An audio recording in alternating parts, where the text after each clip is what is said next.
Why are weak men such a problem? Well, weak people are a problem in general.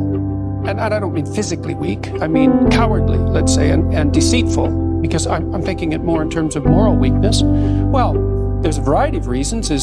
First of all, if you can't support your own weight, let's say, then someone else has to do it. And that's not good.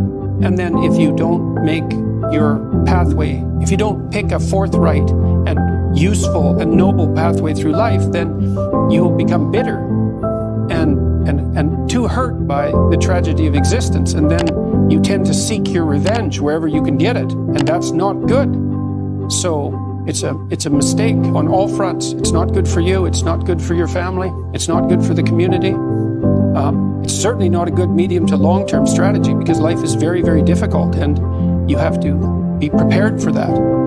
Love is the desire to work for the betterment of all things. And that's how it is. And that's how it should be. And that's how it may forever be.